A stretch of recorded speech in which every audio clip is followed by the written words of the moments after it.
Hi అండి. చేదను చూసి గేదెను కొన్నాడంట. నాకులాగే చాలా తెలివైన వాడు. ఇంతకీ సామెత ఎందుకు చెప్పానో వీడియో చివరి వరకు చూడండి, మీకే అర్థమవుతుంది.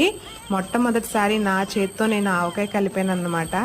అమ్మ చేతి ఆవకాయ ముద్ద నుంచి నా చేతితో నేను ఆవకాయ ప్రిపేర్ చేసేసాను మొట్టమొదటిసారి. అది కూడా నిజంగా చాలా అద్భుతంగా కుదిరిందన్నమాట. ఎప్పుడు మా పిల్లలు ఫస్ట్ టైం అన్నమాట ఆవకాయ టేస్ట్ చేయడం అనేది. అలాంటిది వాళ్ళకు కూడా చాలా నచ్చేసింది. ఇలా వేడివేడి అన్నంలో నెయ్యి వేసుకొని ఆవకాయ కలుపుకుంటుంటే అబ్బబ్బా, ఆ సంతోషమే వేరు. ఎన్ని కూరలు టేస్ట్ చేసినా ఆవకాయని బీట్ చేయలేం కదా. ఇంతకీ సామెత ఏంటి అనుకుంటున్నారా? ఎవరో పిలిచి 3 మామిడికాయలు ఫ్రీగా ఇచ్చారు కదా అని ఆవకాయ పెట్టేద్దాం అనుకున్నాను. కానీ అందులో వేసే ఏ ఐటమ్ ఫ్రీగా రాదు కదండి. అప్పుడు అర్థమైంది ఇంత ఖర్చు అవుతుందా అని. ఆడుంది కదా అని ₹1,00,000 పెట్టి గేదెను కొన్నాడంట. నాకులాగే తెలివైన వాడు. ఇంతకీ సామెత అర్థమైందా లేదా? కమెంట్ చేసేయండి.